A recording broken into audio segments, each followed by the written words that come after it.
Friends, welcome to my YouTube channel. दोस्तों, जैसे कि आपने मेरे सुबह वाली वीडियो में देखा था कि आरआरबी ने अपनी एक शॉर्ट नोटिफिकेशन जारी की थी असिस्टेंट लोको पायलट पोस्ट के लिए। अभी उसका डिटेल नोटिफिकेशन आउट हो चुका है दोस्तों। तो उस हिसाब से उन्होंने जितने पोस्ट के लिए अपनी शॉर्ट नोटिफिकेशन जारी की थी उतने ही पोस्ट के लिए उन्होंने अभी ऑफिशियल नोटिफिकेशन में डाला है। आप देख सकते हो यहाँ पर कितनी वैकेंसी आई है, कितनी वैकेंसी नहीं आई है। 5,696 इतनी वैकेंसी आई है दोस्तों। और उसकी जो डेट ओपनिंग जो डेट है वो 20/1/2024 है, जब से फॉर्म फिल स्टार्ट होगा। और क्लोज डेटिंग है 19/2/2024। उसके बाद आपके फॉर्म फिलअप नहीं होंगे। हो सकता है कि डेट बढ़ सकती है, लेकिन वो टाइम टू टाइम मैटर करेगा। पर फिलहाल तो यही डेट है दोस्तों, जो कि पोस्ट असिस्टेंट लोको पायलट, जो कि लेवल 2 की पोस्ट है। उसके बाद इसका इनिशियल पे 19,900 रहेगा। और मेडिकल A1, और जो एज कैटेगरी दोस्तों वो 18 से 30 साल है।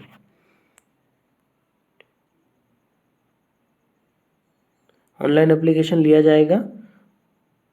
उसके बाद नीचे जाते हैं दोस्तों, नीचे क्या क्या दिया है उसके बारे में पढ़ते हैं अपन।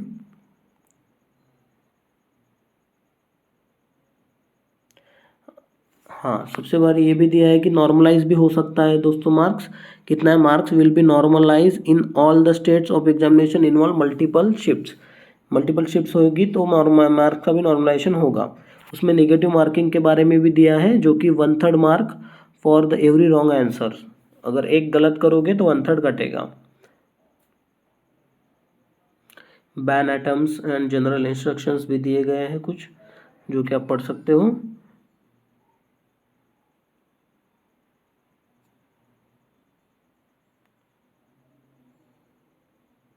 हैंड रिटन डिक्लेरेशन के बारे में भी दिया है, जो कि black capital and disjoint letter से होना चाहिए। एंड सिग्नेचर मस्ट बी, जो भी सिग्नेचर रहेगी वो आपकी रनिंग वाली रहनी चाहिए।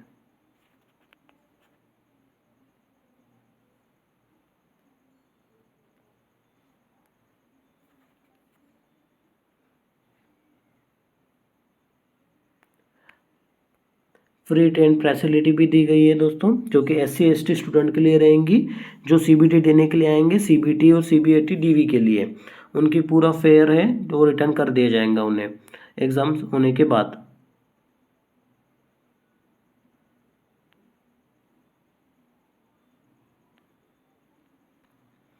फिजिकल फिटनेस के बारे में भी दिया है कि डिस्टेंस विजन कितना होना चाहिए, 6x6 विदाउट ग्लासेस और फॉगिंग टेस्ट रिलेटेड, उसके बारे में भी दिया है। आप देख सकते हो दोस्तों।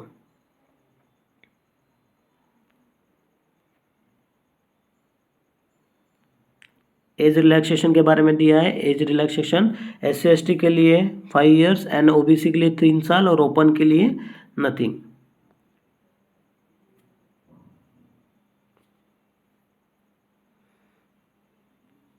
डेट ऑफ बर्थ से रिलेटेड भी दिया है कि 2/7/1994 UR के लिए, OBC के लिए 2/7/1991 एंड SC/ST के लिए 2/7/1989।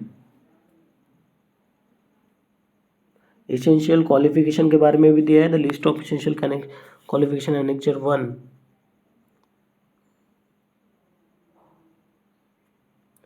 टेक्निकल क्वालिफिकेशन होना ज़रूरी है दोस्तों। अभी फ़ीस के बारे में, एग्जामिनेशन फ़ीस के बारे में भी देख सकते हो आप कि एग्जामिनेशन फ़ीस जो है, जो कि UR कैंडिडेट, OBC कैंडिडेट और मेल कैंडिडेट के लिए 500 रुपये है, और फीमेल SC/ST के लिए 250 रुपये फेयर रहेगा दोस्तों। OBC एंड UR के लिए 500 रुपये और फीमेल SC/ST के लिए 250 रुपये। और इसमें एक इंस्ट्रक्शन दिया गया है, वो इम्पोर्टेंट नोट में दिया गया है। Only candidate who have attend CBT 1 will be get refund their examination fee mention above. जो भी कैंडिडेट CBT 1 अटेम्प्ट करेगा उनको उनकी एग्जामिनेशन फ़ी वापस कर दी जाएंगी। ये एक अच्छी बात है दोस्तों। जो फ़ी पेमेंट रहेगा वो ऑनलाइन मोड से ही होगा, UPI के थ्रू भी किया जा सकता है। ऑनलाइन मोड ही है, अभी वो चालान वाला सिस्टम बंद हो चुका है दोस्तों।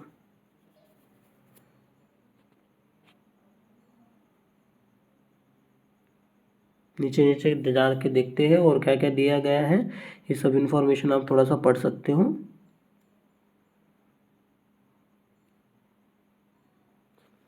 आप जो भी फॉर्म फिलअप करते हो अपनी बैंक डिटेल्स भी बराबर करिएगा, क्योंकि रिफंड जो एग्जामिनेशन फी रिफंड मिलेगी उस हिसाब से आपके अकाउंट में जमा होगी, that is ₹400 and ₹250। and the responsibility of the furnishing correct bank account details lies on the candidate। अगर डिटेल्स आपने गलत दी गई तो आरआरबी उसके लिए रिस्पॉन्सिबल नहीं रहेगा, इसके बारे में ये बताया है उन्होंने। चलो और नीचे जाके देखते हैं कि क्या क्या और इम्पोर्टेंट है। ओबीसी वाले के लिए नॉन क्रिमिनल होना जरूरी है।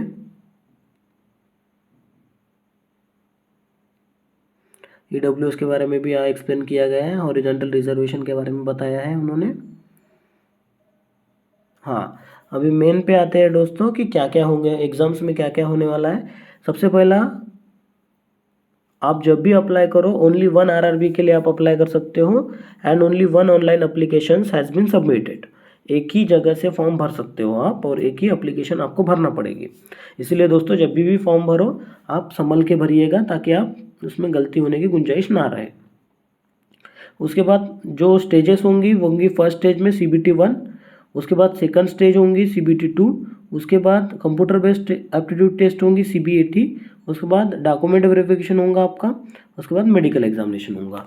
डीवी और मेडिकल एग्जाम, डीवी तो अच्छा ही रहेगा, मेडिकल एग्जामिनेशन ये तो लास्ट का पार्ट है। बट सबसे पहले फर्स्ट स्टेज आपको पार करने पड़ेगी। फर्स्ट स्टेज जो होगी CBT 1 will B screening exam in shortlisting. जो भी CBT 1 रहेंगी वो सिर्फ शॉर्टलिस्ट बेसिस पे रहेंगी। इसको आपको एक मिनिमम मार्क लाना पड़ेगा, फिर आप एक CBT 2 के लिए शॉर्टलिस्ट हो जाओगे मेरिट के बेसिस पे, एंड CBT 2 जो रहेगी वो मेरिट के बेसिस पे रहेगी। अभी CBT 1 के मार्क्स वो जो है फाइनल में काउंट नहीं किए जाएंगे दोस्तों। उसका जो पैटर्न एंड सिलेबस है उसके बारे में भी आप जान लीजिए। ड्यूरेशन जो रहेगा वो 60 मिनट्स का रहेगा CBT 1 में। नंबर ऑफ क्वेश्चंस रहेंगे 75, मैक्सिमम मार्क 75। मतलब इन्होंने ऐसा सब्जेक्ट वाइज इन्होंने डिस्ट्रीब्यूशन करके नहीं दिया है दोस्तों। हाँ, ज़्यादातर केसों में इक्वली डिस्ट्रीब्यूट हो जाएगा, बट मेरे हिसाब से तो मैथ्स 35 तक होगा, 35 तक, और रीजनिंग भी 35 तक रहेगा। बाकी बच्चे कुछ है वो रहेंगे दोस्तों, जो कि साइंस और करंट अफेयर से रिलेटेड रहेंगे।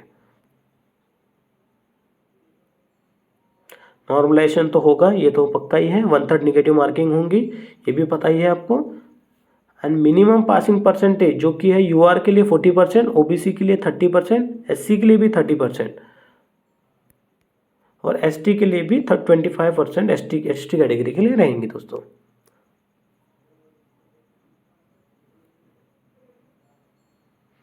और जो एजुकेशनल में जो अपन ने पढ़े हैं उसके हिसाब से अपने के लिए जो सब्जेक्ट रहेंगे आरआरबीज के लिए, वो मैथमेटिक्स में BODMAS, number system, decimal fraction, LCM, HCF and ratio and proportions, percentage, mensuration, time and work, time and distance, simple and compound interest, profit and loss, okay, banking के topics हैं, और जो कि railway के भी topics हैं।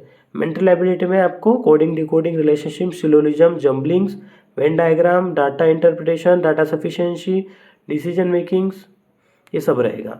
General science में आता हो तो syllabus under the shall be cover physics, chemistry, physics रहेगा, केमिस्ट्री रहेगा, लाइफ साइंस रहेगा 10th स्टैंडर्ड लेवल के। 10th तक आप जब जो पढ़ते आए हो उसी में जनरल साइंस रहेगा। जनरल अवेयरनेस तो डेली का करंट अफेयर रहेगा, टेक्नोलॉजी, स्पोर्ट्स से रिलेटेड, कल्चर से रिलेटेड, ये डेली जो कि आप डेली बेसिस पर कर ही रहे होंगे दोस्तों। अब आते हैं नीचे CBT 2 सेकंड स्टेज, CBT 2 के लिए short listing candidate CBT 2 shawl be done RRB wise, okay. और जो कि CBT 1 में जो क्वालिफाई होंगे वो CBT 2 में डायरेक्ट एंट्री करेंगे, जो कि 15 टाइम्स लिया जाएगा दोस्तों CBT 2 में, 15 टाइम्स। ये बात भी ध्यान रखिएगा, उस हिसाब से आपको अपना एक अंदाज़ा लग जाएगा कि आप CBT 2 में जाने लायक हो या नहीं हो।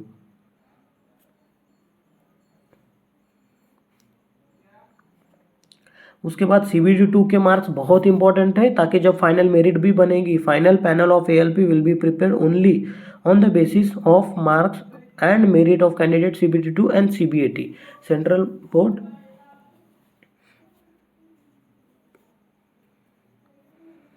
पैटर्न भी दिया गया है। सिलेबस है CBT 2 का।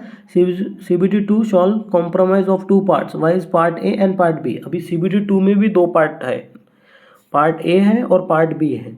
टोटल ड्यूरेशन है 2 घंटा 30 मिनट्स का। टोटल क्वेश्चन रहेंगे 175 दोस्तों। उस हिसाब से जो पार्ट ए रहेगा वो 90 मिनट्स का 100 क्वेश्चन एंड पार्ट बी रहेगा 60 मिनट्स 75 क्वेश्चन। पार्ट ए में 90 minutes 100 question and 60 minutes 75 question. ये भी बात एक बार ध्यान रखिएगा। There shall be negative mark की 1/3 रहेगा। Normalisation of marks will be done by CBT held. Normalisation तो होगा ही। आपको उसमें भी मिनिमम क्वालिफिकेशन मार्क है। UR के लिए 40%, OBC के लिए 30%, SC के लिए भी 30% और ST के लिए 25%। अभी जो भी आपने CBT 2 के पार्ट ए में मार्क्स स्कोर किए होंगे, only the marks score part A shawl be counted short listing of the candidate further the stages के लिए। जो भी पार्ट ए में आप ये करोगे उसी से आपका शॉर्ट लिस्ट किए जाओगे कि आप फर्दर आगे की प्रोसेस के लिए बढ़ोगे या नहीं बढ़ोगे। अब सिलेबस भी दिया है जो कि सेम है, जो कि CBT 1 में था, सब सेम है दोस्तों, उसमें कुछ चेंजेस नहीं है। आप देख ही सकते हो। मैथमेटिक्स में भी वही टॉपिक है, जनरल इंटेलिजेंस एंड रीजनिंग में भी वही टॉपिक है, बेसिक साइंस एंड इंजीनियरिंग में भी वही टॉपिक है। हाँ नहीं दोस्तों, ये नया सब्जेक्ट दिया गया है, बेसिक साइंस एंड इंजीनियरिंग। अभी तक अपन ने CBT 1 में देखा था मैथमेटिक्स, जनरल इंटेलिजेंस, एक साइंस था और दोस्तों अपना ये था करंट अफेयर्स। बट अभी ये करंट अफेयर का पार्ट निकाल के बेसिक साइंस एंड इंजीनियरिंग का ला लिया है दोस्तों इन्होंने। तो उसमें क्या क्या है आप उसके बारे में भी देख सकते हो। The board topics that are cover under the shall be engineering drawing. Engineering drawing जो कि अपन सिविल में पढ़ते थे वो कुछ काम का तो नहीं आया, लेकिन अभी उन्होंने दिया है दोस्तों। Projection, view drawing, instrumentation, work power, energy, speed, velocity, heat, temperature, basic electronics levers, simple machines, occupational safety and health, environment, education, इसके बारे में आपको पूछा जाएगा, जो कि CBT 2 के पार्ट ए में रहेगा, जो कि सबसे इंपॉर्टेंट है। क्या क्या आगे वाले स्टेजेस के लिए आपको क्वालिफाई करने के लिए इसको क्वालिफाई करना जरूरी है और इसका स्कोर ही मैटर करता है एट द एंड में। अभी सिलेबस पार्ट बी के सिलेबस पे आते हैं। Part B is only qualifying test nature and shall have the questions for. ये भी पार्ट बी जो रहेगा सिर्फ क्वालिफाई करने का रहेगा। क्वालिफाइंग परसेंटेज जो 35% of all candidate respective of category and community. अभी उसका भी सिलेबस दिया गया है। उसने क्या बोला, प्लीज़ चेक द वेबसाइट। आपको वेबसाइट जाके चेक कर, director general of training for syllabi and different technical trades. Candidate मतलब हर एक ट्रेड के हिसाब से उनका सिलेबस चेंज होते जाएगा। जैसे कि पार्ट बी का यहाँ नीचे उन्होंने दिया है कि क्या क्या है। इलेक्ट्रॉनिक इंजीनियरिंग के लिए ट्रेड एंड सब्जेक्ट के हिसाब से इलेक्ट्रॉनिक्स इंजीनियरिंग के लिए क्या है, मैकेनिकल इंजीनियर के लिए फिल्टर, मैकेनिकल, ट्रैक्टर, मैकेनिक, इसके बारे में भी दिया है। ऑटोमोबाइल इंजीनियरिंग के लिए भी उन्होंने उस बारे में दिया है दोस्तों। उसके बाद थर्ड स्टेज जो रहेगा वो कंप्यूटर बेस्ड एप्टीट्यूड टेस्ट रहेगा, उन्होंने दिया ही गया है। कैंडिडेट इक्वल 8 टाइम्स, मतलब जो कंप्यूटर पे एप्टीट्यूड टेस्ट के लिए 8 गुना लड़कों को बुलाया जाएगा। CBT 2 में 15 गुना था, अभी यहाँ पे 8 गुना बड़ा बुलाया जाएगा। उस हिसाब से आपको कंपटीशन के हिसाब से प्रिपरेशन करनी होगी और कंपटीशन में बने रहने के लिए जी जान से मेहनत करनी होगी दोस्तों।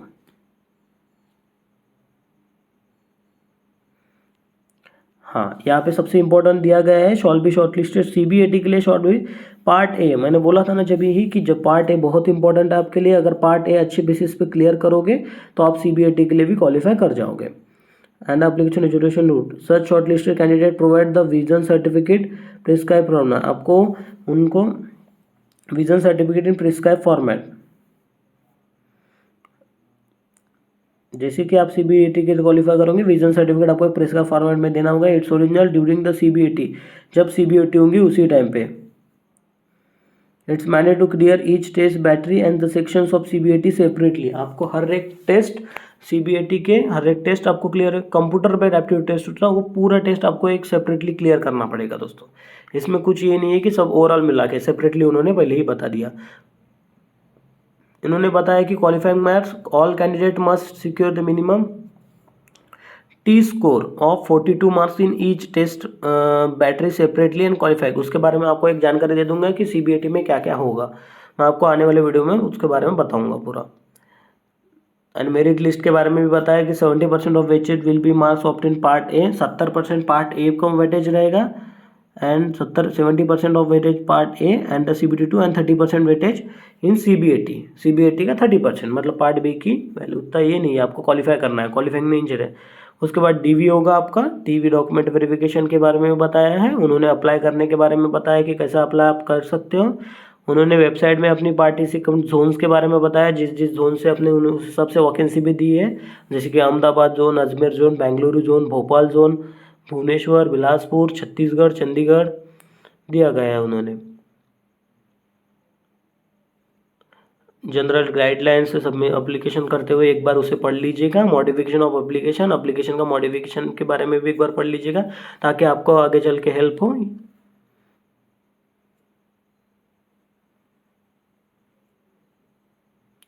नीचे देखते हैं क्या क्या इंपॉर्टेंट है दोस्तों।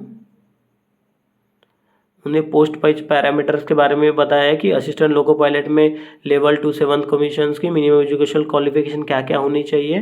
तो एजुकेशन में क्या है, मैट्रिकुलेशन होना चाहिए, ITI भी होना चाहिए, यहाँ पे दिया गया है ITI वालों के लिए भी, या फिर matriculation SSC plus course complaint act, apprenticeship होना चाहिए, trades and mentorship, matriculation mechanical plus 3 year diploma in mechanical, आपका पॉलिटेक्निक भी रहा तो भी चलता है, मैकेनिकल में, इलेक्ट्रिकल में, इलेक्ट्रॉनिक्स में एंड ऑटोमोबाइल में, या फिर combination of various streams of this engineering disciplines from institute of ITI degree in the engineering discipline as above and also acceptable live diploma in engineering, ये भी चलेगा।